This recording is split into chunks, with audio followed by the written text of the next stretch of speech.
Hola jóvenes, soy Eleazar Sánchez, el encargado del curso de filosofía, y para esta semana número 9 vamos a ver a 4, incluso 5 grandes filósofos de la filosofía del siglo XX. Para ya empezar y entrar al tema propio que nos convoca en esta clase, quiero decirles que en la filosofía del siglo XX hay dos grandes movimientos de filosofía. Una que se pone muy de moda, dado el pesimismo que hay entre el periodo entre guerras, que es el existencialismo. Por esto que les enseñé, recuerdan de que cuando vean una palabra filosófica borren ismo y se queden con lo que queda, recuerdan racionalismo, borran ismo, queda la razón. Empirismo, borran ismo, queda experiencia. Idealismo, con Hegel, borran ismo, queda idea. Primero es la idea y luego la realidad. Materialismo, borran ismo, queda materia. ¿Qué es el materialismo? Primero la materia y luego la realidad. Entonces, en ese sentido, ¿qué será el existencialismo? Borranismo, ¿qué queda? Existencia. En ese sentido, el existencialismo es la corriente filosófica que considera que el objeto de estudio fundamental de la filosofía es la existencia. Y eso tenemos de un lado, digamos, en Alemania, en Europa, pero en el mundo anglosajón, angloparlante, donde hablan inglés, sobre todo en Inglaterra, tenemos la filosofía analítica, que considera, como su mismo nombre lo dice, filosofía analítica, que la filosofía es un análisis del lenguaje. En ese sentido vamos a ver, sobre todo, fundamentalmente, a dos grandes pensadores, el máximo representante del existencialismo, Martin Heidegger, y el máximo representante e iniciador, además, de la filosofía analítica, Ludwig Wittgenstein. Voy a poner esto que les he dicho en el esquema de la pizarra. Existencialismo, dijimos, representante Heidegger. Y el representante de la filosofía analítica es Wittgenstein.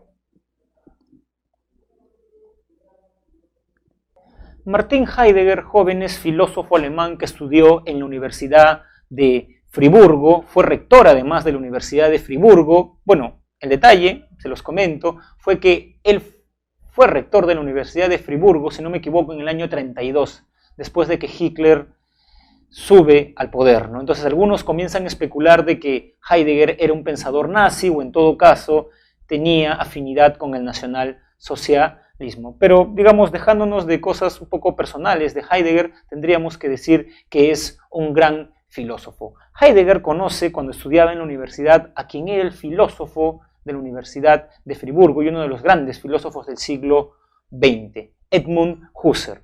Husserl es el fundador de la fenomenología. Como ustedes van a poder leer en su vocabulario filosófico, en su glosario filosófico al final de su separata, van a encontrar la palabra fenomenología. ¿Qué es la fenomenología? La fenomenología consiste en dar cuenta y describir los fenómenos de la realidad. Lo que hace Heidegger es tomar este método de su maestro Edmund Husserl y aplicarlo a un tema que para él era la pregunta fundamental de la filosofía.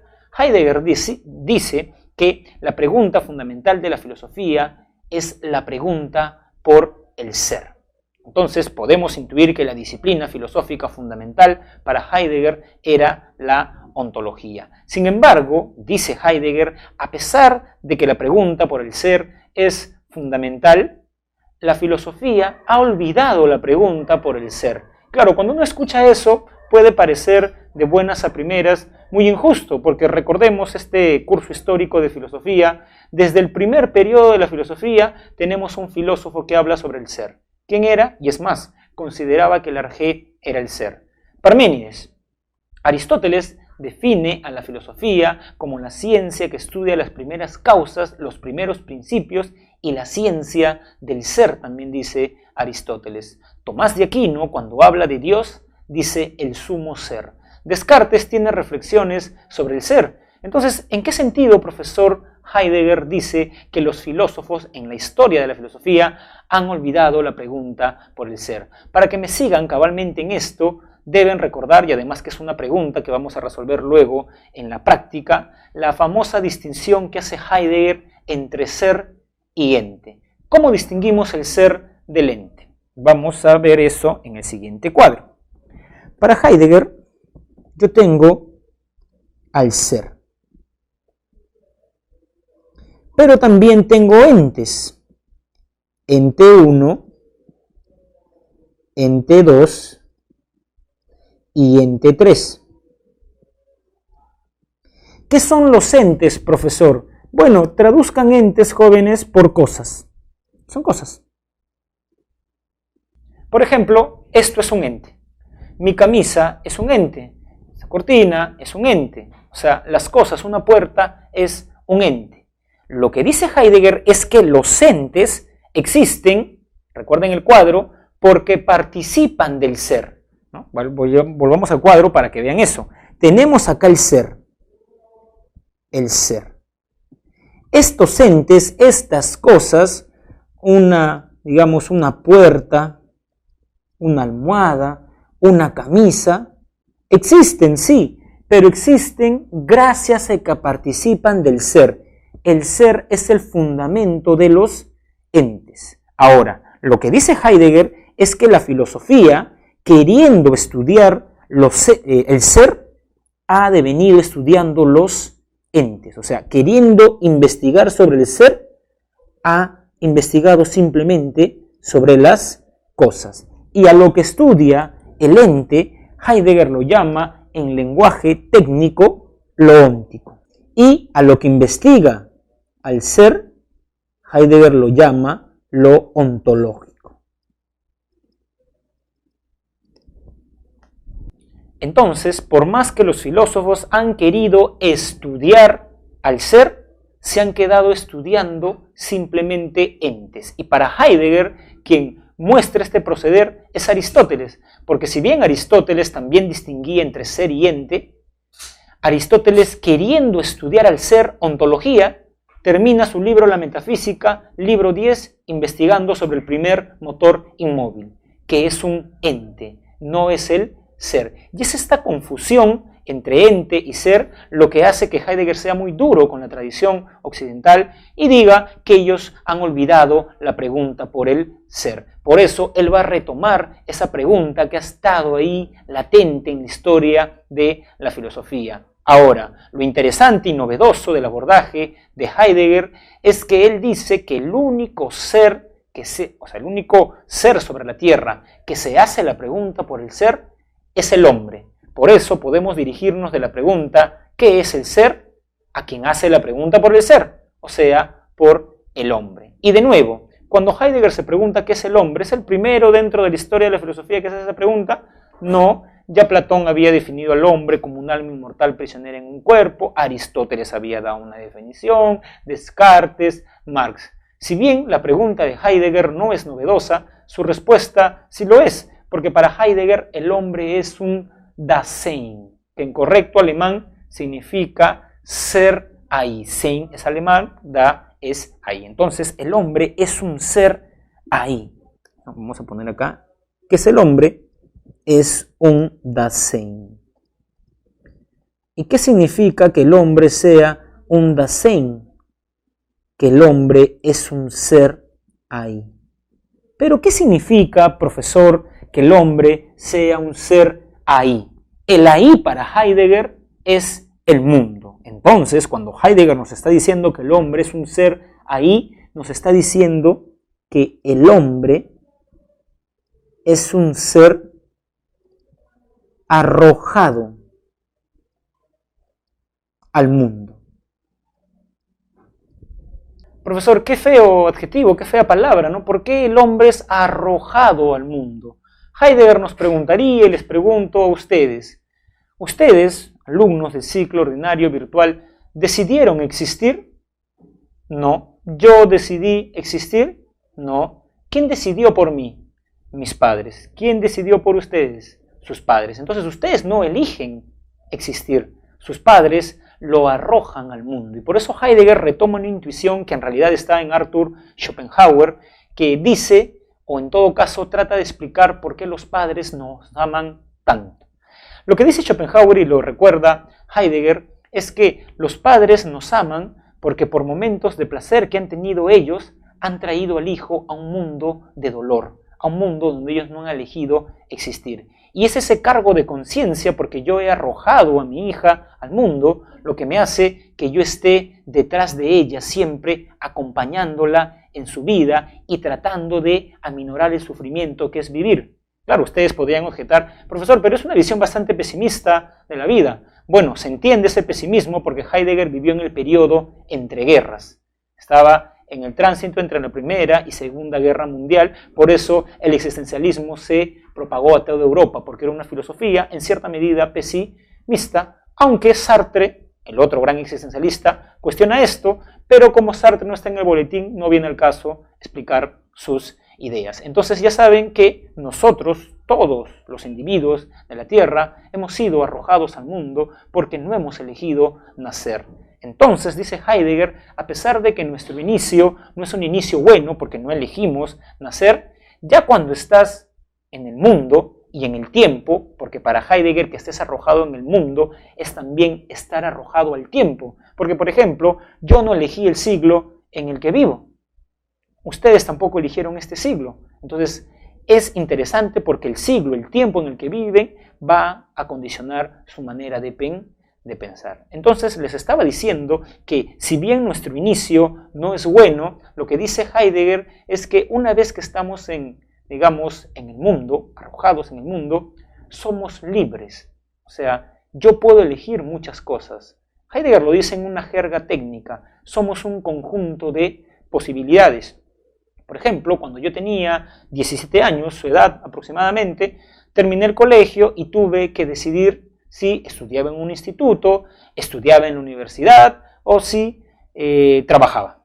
Yo decidí estudiar en una universidad, pero la primera carrera que me interesaba, había en una carrera en una universidad privada y no sabía si postular a una universidad privada o pública. Luego elegí la universidad pública, San Marcos. Luego elegí la carrera. O sea, Heidegger dice que uno siempre es un conjunto de posibilidades porque vamos eligiendo y en ese sentido somos libres. Sartre es mucho más duro con esta frase porque Sartre dice que estamos condenados a ser libres. Siempre elegimos. Y esa es la segunda interpretación del famoso Dasein, ¿no?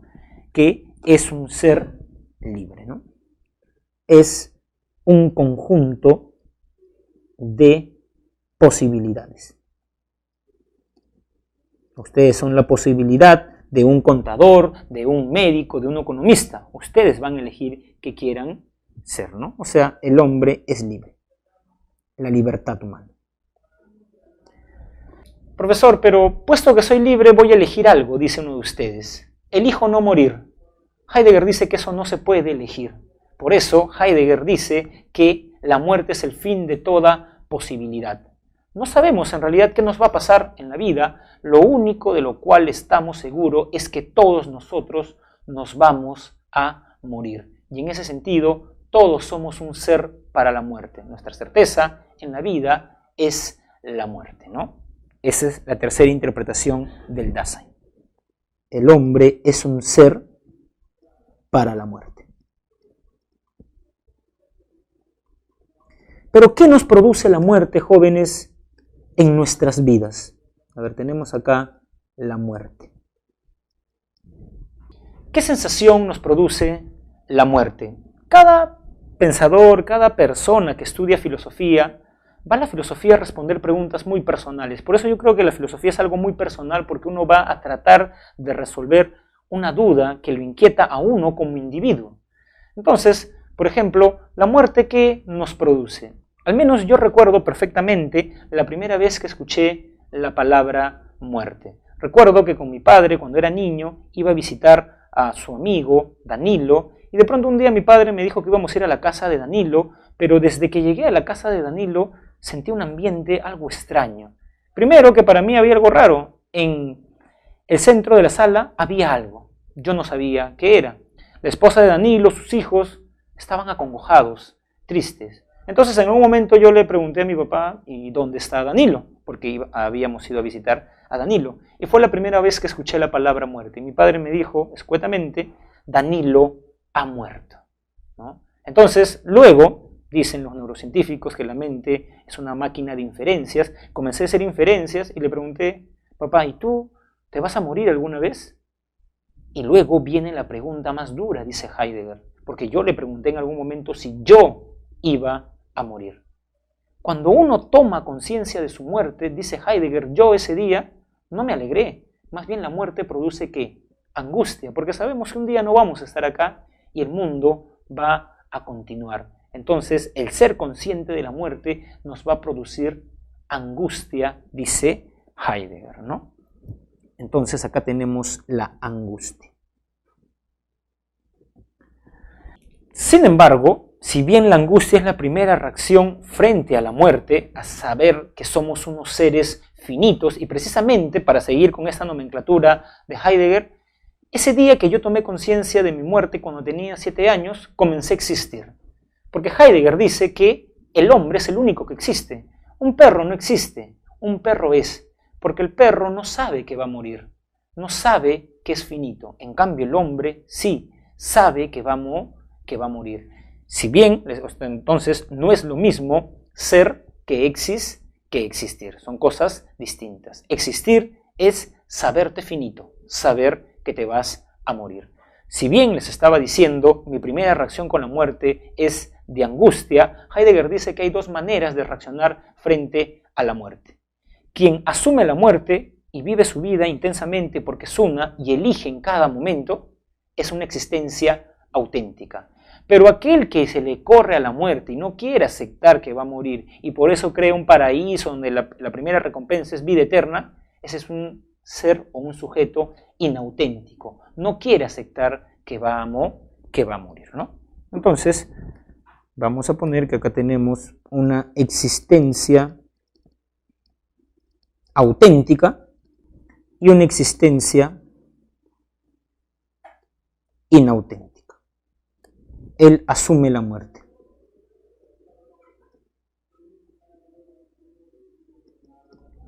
Y porque asumo la muerte, dice Heidegger, elijo yo qué carrera quiero estudiar, con quién quiero pasar la vida y si que la quiero compartir con alguien o no. O sea, hay que elegir porque hay que ser conscientes de nuestra finitud, dice Heidegger, ¿no? Incluso en su separata también dice sobre el Dasein que se relaciona de manera cotidiana o práctica con los útiles. ¿Qué quiere decir eso, profesor? Que es una parte, digamos, un poco difícil de comprender de separata. Que mi primera relación con el mundo, dice Heidegger, no es teórica. Mi primera relación con este lapicero no es que es el lapicero, sino es este lapicero me sirve para escribir. Mi primera relación con esta camisa es que me va a abrigar del frío.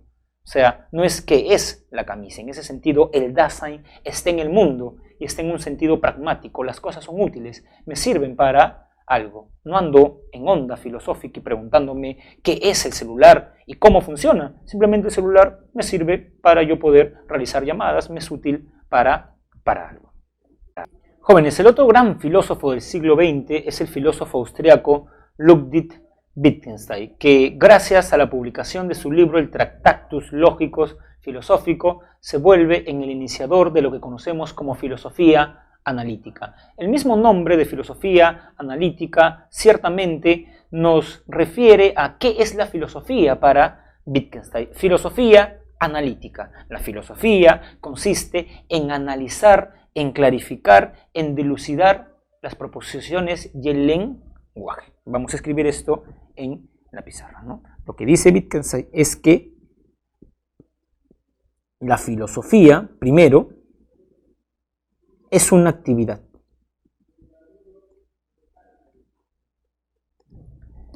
Esta primera parte es importante porque Wittgenstein dice que la filosofía no es una ciencia. La ciencia es una teoría sobre el mundo. La filosofía en ese sentido es una actividad, ¿no? O sea, no es un cuerpo de doctrinas, dice. No es una ciencia, no nos sirve para conocer el mundo, sino simplemente para analizar las proposiciones que nos dan la ciencia. Por eso Wittgenstein dice que la filosofía es algo que está por encima de la ciencia, por debajo, al costado, pero no es una ciencia. Y eso quiero empalmarlo, jóvenes, con lo que vimos en la primera semana, porque dijimos que los filósofos en sentido estricto no saben qué es la filosofía. Si bien los filósofos no saben qué es la filosofía en sentido estricto, sí saben qué no es. Y algo de lo cual están seguros de Wittgenstein en adelante es que la filosofía no es una ciencia, no es una teoría, es una actividad que esclarece el lenguaje. Segunda parte de la filosofía analítica, ¿no? Que analiza el lenguaje. Claro, uno de ustedes se podría preguntar, profesor, pero ¿no que los filósofos analizan pensamientos? Bien, supongamos que es así. La pregunta es, ¿cómo ustedes conocen los pensamientos de Platón? A través del lenguaje. ¿Cómo ustedes conocen mis pensamientos? ¿Mirándome? No, cuando yo articulo o sea, expreso mis pensamientos. O cuando escribo un libro. Quiero conocer cómo pensaba Platón, leo. O sea, Platón expresó sus pensamientos a través del lenguaje. Por eso Wittgenstein dice que el filósofo debe analizar el lenguaje porque las personas transmiten su conocimiento de la realidad a través del lenguaje. Primer punto. Y segundo punto, nos podríamos preguntar cómo así el lenguaje transmite el conocimiento de la realidad. Y para que transmite el conocimiento de la realidad, el lenguaje y la realidad deben tener algo en común. Y Wittgenstein dice que lo que tienen en común es la famosa forma lógica, ¿no? Entonces, entre lenguaje y mundo o realidad existe lo que Wittgenstein llamaba forma lógica. O también se llama, vamos a ponerlo con rojo, isomorfismo. No entiendo muy bien lo que está diciendo, profesor. A ver, pongamos un ejemplo. Para Wittgenstein, el lenguaje es un conjunto de proposiciones. Y las proposiciones, jóvenes, suelen, dice Wittgenstein, hacer referencia o es una imagen ¿de qué? De los hechos. ¿Qué es un hecho, profesor? Es una interrelación entre dos cosas. Y quiero detenerme a comentar esto. El mundo está constituido de hechos. ¿Qué es un hecho? Wittgenstein dice que las cosas no se dan aisladas. O sea, este lapicero no se da aislado.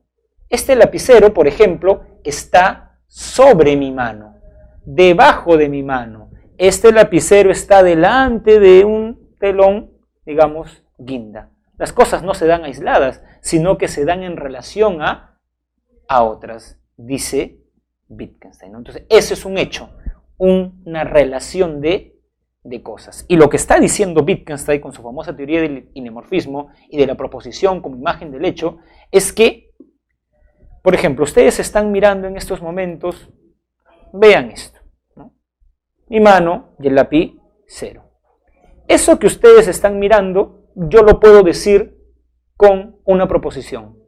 Se apaga la cámara y solamente se escucha mi voz y yo digo, jóvenes, el lapicero está sobre mi mano. En ese sentido, la proposición refleja un hecho. Es como la imagen de un hecho. Podemos poner otro ejemplo. A ver, supongamos que el día de ayer, ¿no? O esta semana que acaba, la semana pasada que acaba, ¿no?, de ocurrir, Perú jugó con Costa Rica. Y supongamos que por alguna razón se malogró su televisor, se malogró su celular y tuvieron que desempolvar la radio y escuchar la radio. El partido Perú versus Costa Rica. Cuando ustedes escuchan cómo el narrador cuenta el partido, se hacen una imagen mental. O sea, yo puedo estar en el estadio mirando el partido, ese es un hecho. Pero también eso que ocurre, mediante el lenguaje, yo me lo puedo imaginar. En ese sentido, la proposición es una imagen del hecho. O como por ejemplo, ¿no? Ustedes les pregunto, ¿qué hicieron el fin de semana? Y uno de ustedes dice, profesor, estaba medio melancólico y me fui al mar, me fui a mirar el mar. Muy bien, yo me hago una imagen. O sea, mediante la proposición, imagen. Sus padres que estuvieron como ustedes lo miraron. Ese es el hecho. Pero ¿cómo ustedes me representan el hecho? Hablando. Profesor, estuve mirando el mar. Y yo me hago una imagen. Entonces, la proposición, dice Wittgenstein, es una imagen en la figura pictórica de la realidad, ¿no? Muy bien. Pero, como hemos visto, el hecho está compuesto ¿de qué? De cosas, ¿no? De cosas, ¿no? Podemos poner el siguiente ejemplo, ¿no? El lapicero está sobre el cuaderno. ese es el hecho, ¿no? El lapicero está sobre el cuaderno. Pero si ustedes quieren representar eso, ya en comillas, una proposición se expresa en comilla, podrían decir, ¿no?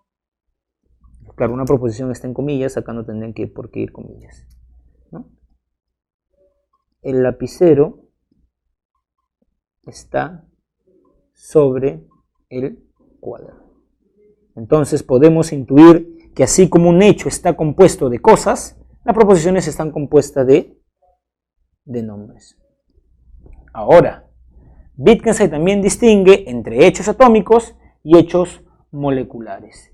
¿Qué es un hecho atómico? Es la interrelación entre dos objetos, ¿no? Es la interrelación entre dos objetos, ¿no? Ejemplo, acá está el hecho atómico. Tengo mi celular y tengo mis apuntes de la clase. Y ustedes dicen, los apuntes o las hojas del profesor están sobre su celular, ¿no? Ese sería un hecho atómico, porque relaciona dos cosas, ¿no? Entonces, dicen esto. Ese es un hecho atómico. Otro hecho atómico, por ejemplo, ¿no? Que el lapicero está sobre mi hoja, ¿no? O sea, un hecho atómico es este, el lapicero sobre la hoja, y otro hecho atómico es la hoja sobre el celular. Cuando ustedes combinan dos hechos atómicos, surge un hecho molecular. Cuando dicen el lapicero está sobre la hoja, pero la hoja está sobre el celular. O sea, que es un hecho molecular, digamos, juntar dos hechos atómicos, ¿no? Un hecho molecular se representa en una proposición, o un hecho atómico, empecemos por lo más simple, el hecho atómico se representa en una proposición atómica y el hecho molecular se representa en una proposición molecular, ¿no? Escribamos esto en la pizarra, ¿no? Por ejemplo, ¿no? La hoja está sobre el celular. Ese es el hecho. Si yo quiero representar ese hecho, como la proposición es una imagen de los hechos, esa es una proposición atómica. Ahora, si yo junto dos hechos moleculares, en el ejemplo sería la hoja está sobre el celular. La hoja está sobre el celular. Y el lapicero está sobre la hoja. Junto estas dos cosas con la conjunción y me sale un hecho molecular, que obviamente no va a estar representado en una proposición atómica, porque está juntando dos atómicas, sino en una molecular. Sé que un alumno del centro pre estudia. Y un día voy, digamos, a una pizzería y lo veo que trabaja. Hechos moleculares. El alumno Pedro, Pedro Sánchez, trabaja. Hecho molecular y proposición molecular. El alumno Pedro Sánchez estudia. Cuando junto esas dos cosas y digo el alumno Pedro Sánchez estudia y trabaja, eso es un hecho molecular y es una proposición molecular. Ahora, otra distinción, jóvenes, interesante de Wittgenstein, que está en su separata y por eso la voy a desarrollar, es la diferencia entre proposiciones y pseudoproposiciones. ¿Qué es una proposición para Wittgenstein? A ver, vamos a escribirlo en la pizarra. Una proposición es un enunciado que puede ser verdadero o falso. Esa es su definición. Puede ser verdadero o falso. Ejemplo. Vamos a poner un ejemplo. Todos los metales se dilatan. El agua hierve a 100 grados. Esa es una proposición. Puede ser verdadero o falso. Lima es la capital de Europa. Es falso, pero tú puedes determinar que es falso. Pero hay enunciados, dice Wittgenstein, que tienen la apariencia de ser proposiciones. Pseudo es falso. Entonces, pseudo proposición es una falsa proposición en el sentido que no son ni verdaderas ni falsas. Ejemplo, el alma es inmortal. ¿Por qué el enunciado del alma es inmortal no es ni verdadero ni falso? A ver, jóvenes, para que ustedes sepan que algo es verdad y falsedad, ¿qué necesitan? Experiencia, ¿no? Experiencia. O sea, si yo les pregunto, ¿no? El fondo sobre el cual imparto la clase es de color rojo, guinda, verdadero. Pero si yo les pregunto ahora, ¿de qué color son los extraterrestres? Podrán saber si la respuesta que da alguno de ustedes, supongamos que uno de ustedes diga verde. Ya, ¿eso es verdadero o falso? No se sabe, porque no tenemos experiencia de los extraterrestres. Entonces, solo hay verdad y falsedad donde hay experiencia. Pero precisamente los enunciados de la metafísica, meta, más allá, physis, más allá de nuestros sentidos, de lo físico, van en contra de esto. Dios es bueno. Eso no se sabe si es verdadero o falso. Y por eso Wittgenstein asocia las proposiciones con la ciencia y las pseudoproposiciones con la metafísica. Y he ahí la razón de por qué Wittgenstein critica la metafísica. Acá está la ciencia. La ciencia te da cosas que son verdaderas o luego pueden ser demostradas que son falsas. Pero en la metafísica no puedes hallar eso.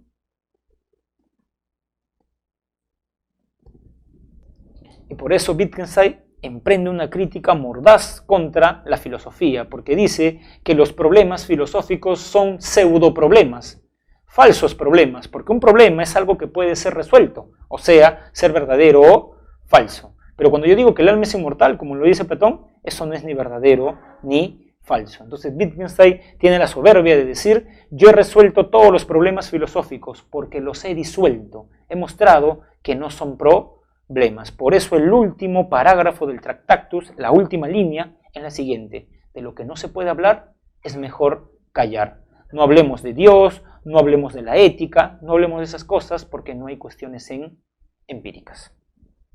Wittgenstein, jóvenes, para esta tercera parte del video, influenció tanto en la filosofía de su tiempo, era considerado el filósofo, que un grupo de la Universidad de Viena tenían un círculo donde discutían las ideas del Tractatus lógicos filosófico, y como el círculo estaba en la Universidad de Viena, se llamaba el Círculo de Viena. Es como que un conjunto de profesores de San Marcos se discutan a leer las obras de Aníbal Quijano.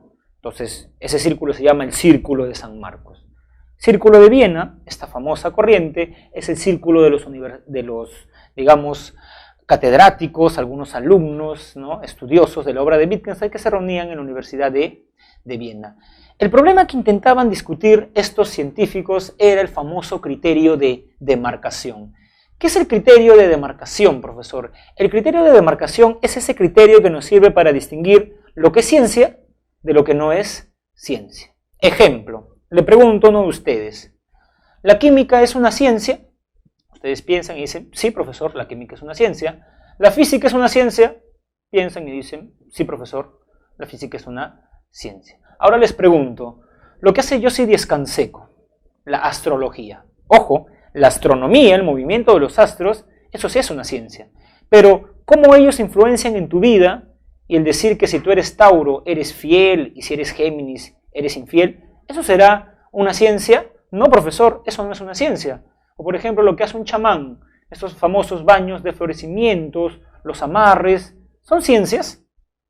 No, profesor. Entonces, como tú has respondido sí y no, te podría preguntar, ¿cuál es el criterio que tú tienes para decir esto sí es ciencia y esto no es ciencia? Ese era el problema fundamental que discutían los epistemólogos de comienzo del siglo XX. Y el famoso Círculo de Viena o neopositivismo decía que lo que hacía un saber científico era la verificación. ¿Cómo así? Vamos a ver, el Círculo de Viena proponía la verificación. ¿Qué quiere decir eso, profesor? Ellos consideraban que este enunciado, todos los metales se dilatan, que si no me equivoco es de la química, se verifica ¿cómo? Prueba 1. metal 1 se dilata. Prueba 2, metal 2 se dilata. Prueba 3, metal 3 se dilata. En conclusión, todos los metales se dilatan. ¿Cómo se llama esta lógica, jóvenes? La que va de lo general, la que va de lo particular a lo general. Lógica inductiva. Les pregunto ahora, ¿ven algún problema en esa lógica? Metal 1 se dilata, metal 2 se dilata, metal 3 se dilata, todos los metales se dilatan. ¿Ven algún problema? No, profesor, no veo ningún problema. A ver, quizás si te pongo o les pongo, digamos, un ejemplo más cotidiano, si lo puedan ver. Conozco una chica a mi edad, 30 años, y me dice, yo creo, Eleazar, que todos los hombres son infieles. Y yo le digo, mira, ¿qué quieres decir con eso? A ver, mi primer chico, cuando tenía 19 años en la universidad, me fue infiel. Entonces decidí no tener chico en toda la universidad, terminé mi carrera, me inserté al mundo laboral, conocí un segundo chico y él también me fue infiel. Muy bien, y hace 3 años estuve con un chico a punto de casarme, pero me di cuenta que también me era infiel. Entonces, por eso, como sujeto 1 me fue infiel, sujeto 2 me fue infiel, sujeto 3 me fue infiel, yo concluyo que todos los hombres son infieles. ¿Cuál es el problema? La generalización. Tú no puedes, dice Karl Popper, basándote en 3 ejemplos, decir que todos los hombres son tal o otra cosa. De la misma manera, un científico que ha hecho experimento con algunos metales no puede decir que todos los metales se dilatan, porque siempre puede haber un metal por ahí que no se dilate. ¿Acaso el científico ha experimentado con todos los metales? Entonces lo que dice Karl Popper es que en realidad no se puede verificar esta noción de que todos los metales se dilatan. Es imposible, tendrías que verificar todos los ejemplos. Lo que sí puedes hacer, dice Karl Popper, es falsear. ¿Y qué significa falsear? Vamos a ponerlo en la pizarra, ¿no? Entonces, para que se vea el argumento, la crítica de Popper es la siguiente. 1. Vamos a poner acá este enunciado. Lo que va a decir Popper es que estos enunciados universales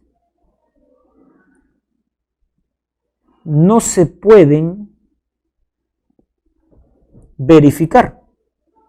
Tendrías que verificar todos los metales, pero sí,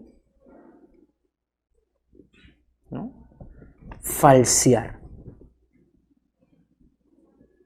¿Qué es falsear, profesor? Falsear para Popper es encontrar un contraejemplo. O sea, ¿qué les quiero decir? Que Karl Popper, frente a la ley científica, todos los metales se dilatan, no buscaría un metal que se dilate para verificar y corroborar eso, porque eso es imposible. Lo que haría, más bien, Karl Popper, es buscar un metal que no se dilate, porque así falsearía este conocimiento. Entonces no se puede verificar, sino más bien falsear. ¿Qué les estoy diciendo? Si en una pregunta de examen de admisión, o en una pregunta de los exámenes que ustedes rinden en la pre, les preguntan, ¿qué haría Karl Popper frente al enunciado todos los cisnes son blancos? A ver, primero, ¿qué haría un representante del Círculo de Viena? Buscaría un cisne que es blanco, verificaría eso. Lo que diría Popper es, podrías conocer n cisnes que son blancos, y eso no te da ninguna razón para decir que todos, universal, son blancos. Lo que haría Karl Popper es buscar un cisne que no sea blanco, es buscar un metal que no se dilate. ¿Cómo se llama ese criterio de demarcación? Falsación. Vamos a poner acá la falsación. Profesor, tengo otra duda. He visto que en la separata dice que Popper critica la lógica inductiva, de lo particular a lo general, metal 1, metal 2, metal 3. Popper tiene una lógica inductiva y por ahí dice que es una lógica que se sirve del modus tollens. ¿Qué quiere decir eso? Explicarlo, ¿no? Lógica deductiva. hipotético-deductiva. Y también dice modus ponens. ¿Qué es un modus ponens? Bueno, espero que sepan qué son las tautologías notables. PQ, ¿no? Si niegas Q, entonces se niega P. Esa es una tautología notable,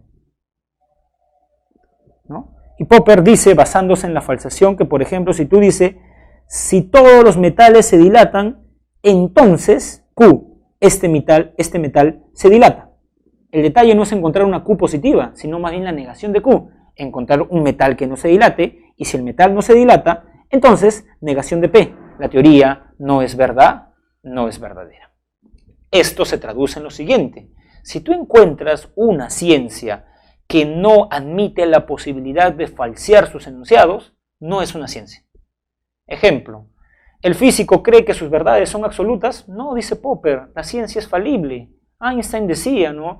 A ver, científicos, vean mi teoría de la relatividad y si tienen que mejorarla, hagan. Y si me he equivocado en ciertos lugares, háganlo. O sea, un científico sabe que puede estar equivocándose. En cambio, un cura cree que lo que dice en la Biblia puede ser refutado, puede ser falseado de acá a 100 años. No. Entonces Popper dice que la teología no es una ciencia, porque no admite la capacidad de ser falseada.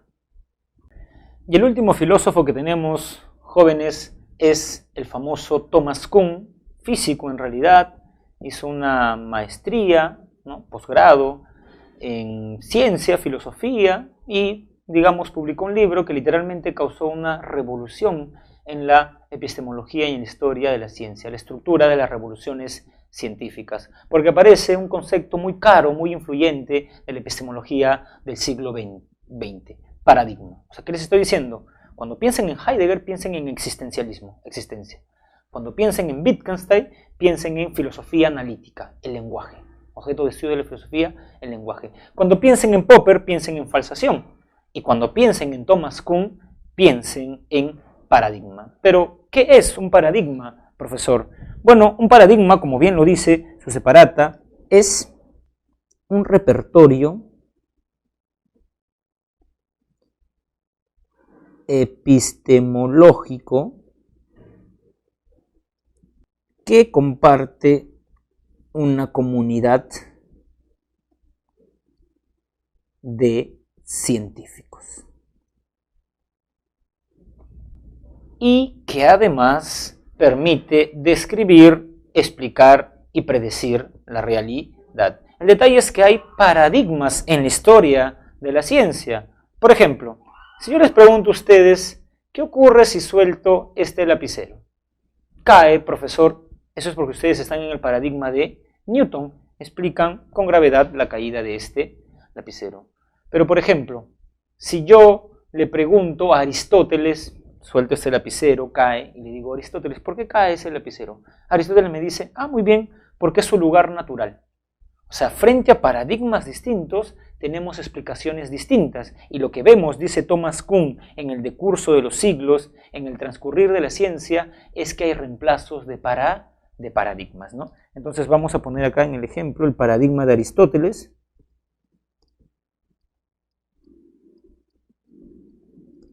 Pero que luego fue reemplazado o pasamos al paradigma de Newton. Algo que ha venido en un examen de admisión es las famosas revoluciones científicas.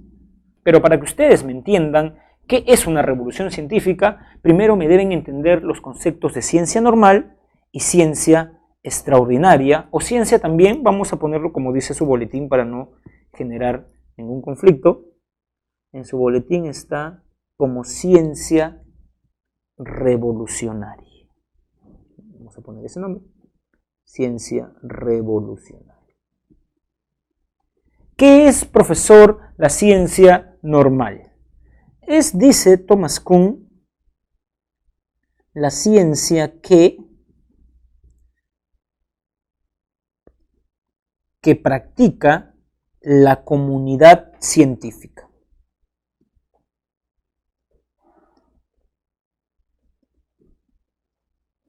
Que obviamente permite explicar fenómenos y resolver enigmas. ¿Qué es un enigma, profesor? Un enigma es un problema que se puede resolver en la ciencia normal. Hasta que, ¿no? Hasta que, podemos decir acá, aparecen las anomalías. ¿Qué es una anomalía, profesor? Vamos a poner su definición. Es un problema que la ciencia normal no puede resolver. Aparece una anomalía, bueno, pasa. Aparecen 2, aparecen 3, aparecen 4, se van acumulando y cuando se acumulan, la ciencia está en crisis. Vamos a poner acá. Cuando se acumulan los paradigmas, la ciencia está en crisis.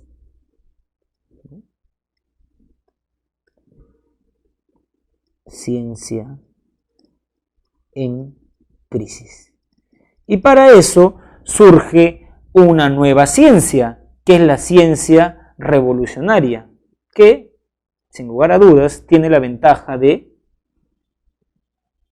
ciencia nueva que puede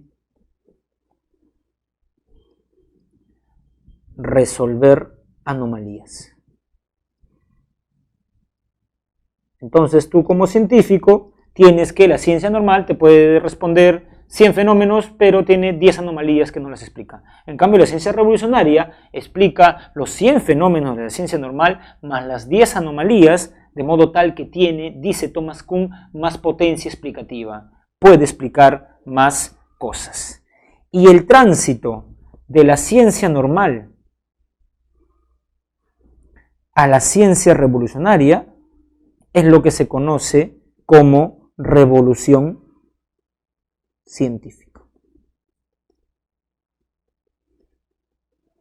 Profesor, quiero que me ponga un ejemplo de una revolución científica, ciencia normal, ciencia revolucionaria, para poder, digamos, captar bien lo que he explicado conceptualmente. Vamos a poner el ejemplo de la revolución, digamos, de paradigmas, el reemplazo de un paradigma a otro, del de Ptolomeo hacia el de Copérnico. A ver, recordemos astronomía elemental.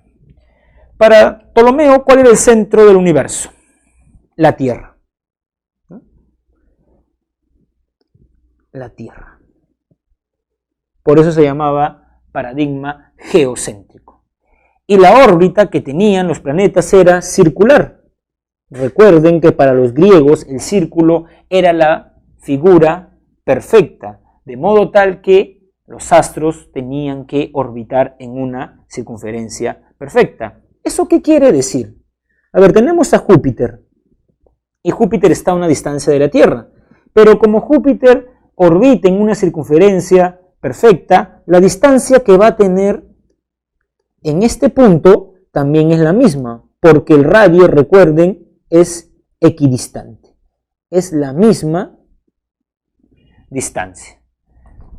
Eso decía la teoría de Ptolomeo, que Júpiter siempre se iba a mantener a la misma distancia de la Tierra porque su órbita era circular. Sin embargo, en algún momento los científicos, los astrónomos, para ser más preciso, se dieron cuenta que a veces Júpiter está más cerca de la Tierra y otras veces está más lejos.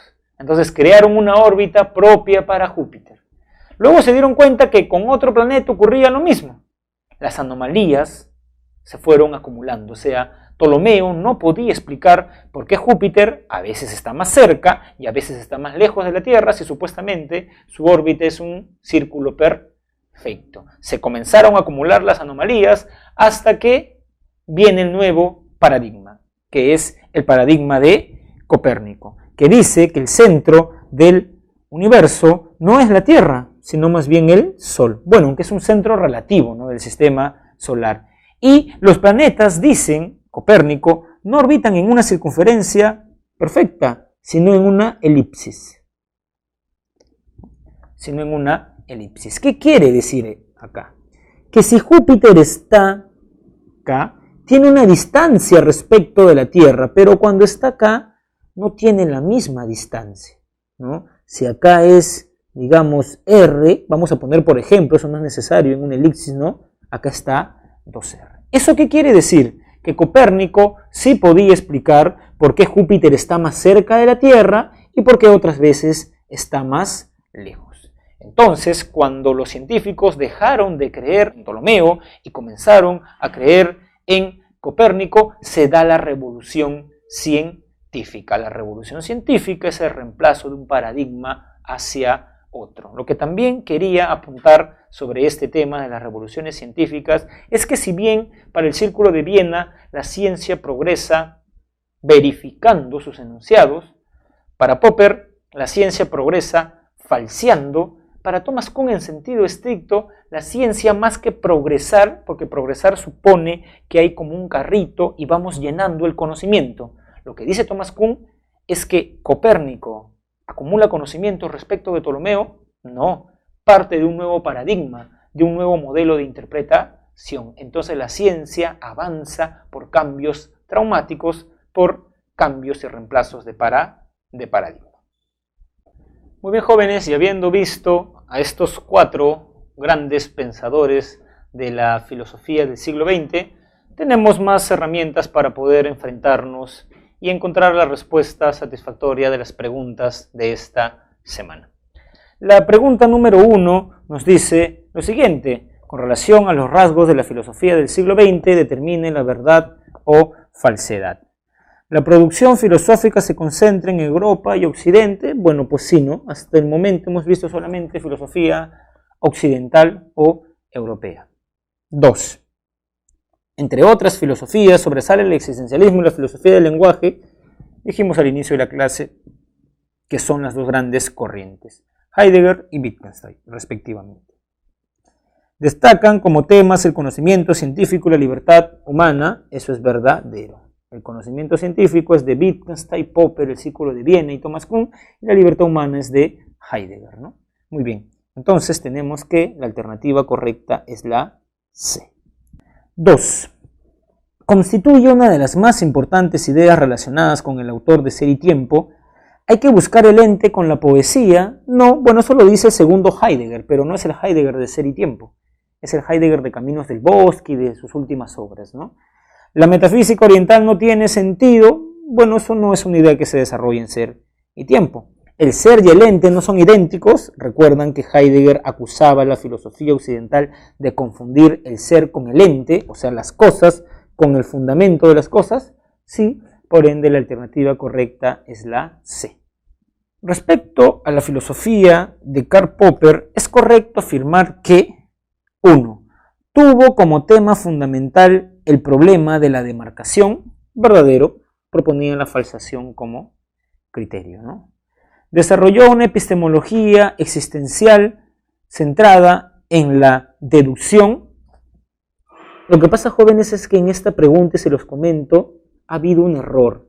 Esto de existencial no debe estar, ¿no? Para que dé con la clave que va a estar en su solucionario. Por eso les pediría, por favor, que lo borren, ¿no? Desarrolló una epistemología centrada en la deducción. Eso es verdadero, si es que borramos existencial, porque critica la inducción. 3. La cientificidad de las teorías se fundamenta en el hecho de que pueden ser refutadas. El criterio de demarcación es la falsación. Aceptó sin cuestionar el método verificacionista del Círculo de Viena. Si lo hizo así, entonces, ¿por qué propone la falsación? Es 1, 2 y 3. La D. 4. Relacione correctamente los elementos de ambas columnas. Criticó la metafísica por su olvido del ser. B. Martin Heidegger. 2. La ciencia avanza en función a los paradigmas. A. Thomas Kuhn. 3. La falsabilidad es su propuesta epistemológica. Eso sería C. Popper. B a C. La clave sería entonces la alternativa A. Pedro, estudiante de la Escuela de Periodismo, leyó en la sección científica del periódico que la humanidad está a punto de concretar su sueño dorado de conseguir la eterna juventud, pero que no serán ni los médicos ni las compañías farmacéuticas quienes lo logren, sino las compañías de tecnología y software. De esta forma, en no menos de 30 años, los seres humanos no solo no envejecerán, sino que vivirán tanto como quieran. Incluso podrán revertir enfermedades que hasta hoy son incurables, como el cáncer y muchas otras. De alguna manera, estos futuros avances podrían poner en cuestionamiento la idea heideggeriana de que acá lo clave, jóvenes, es lo siguiente, que nos está hablando acerca de la eterna juventud, o sea, de no morir. El ser humano quiere ser inmortal, no quiere morir. Entonces, si la ciencia llega a desarrollar eso, se estaría cuestionando la idea heideggeriana de ser un ser para la muerte. Imagínense, si un hombre no muere, ¿en qué sentido sería un ser para la muerte, ¿no? Interesante pregunta. 6. Para Wittgenstein, la filosofía no es un conocimiento, sino más bien una actividad. ¿Recuerdan? No es una teoría, sino más bien una actividad que tiene por objeto dilucidar, clarificar las proposiciones. En ese sentido es la D. 7. De acuerdo con la teoría de la ciencia de Thomas Kuhn, señala la verdad de los siguientes enunciados. Las anomalías son necesarias en las revoluciones científicas, claro, porque las anomalías, esos problemas que no puede resolver la ciencia normal, va a hacer que aparezca la ciencia revolucionaria, extraordinaria, y el cambio de una a otra precisamente es la revolución científica. 2. La ciencia es desarrollada por un solo investigador falso, es desarrollada por una comunidad. 3. El paradigma es un acumulado de supuestos y métodos verdadero, ¿no? Entonces la clave es la B. Según el contenido del Tractatus, el enunciado, el albañil construye la casa, la pregunta es, ¿este enunciado puede ser verdadero o falso? Sí, entonces es una proposición, ¿no? Que, según la teoría figurativa de la proposición, ¿qué representa? Un hecho. Muy bien, jóvenes, hemos visto a 4 grandes pensadores de la filosofía del siglo XX y la siguiente semana vamos a ver a otros grandes pensadores de este siglo, que son Gadamer y Lyotard, respectivamente, la hermenéutica y el postmodernismo. Nos vemos la siguiente semana.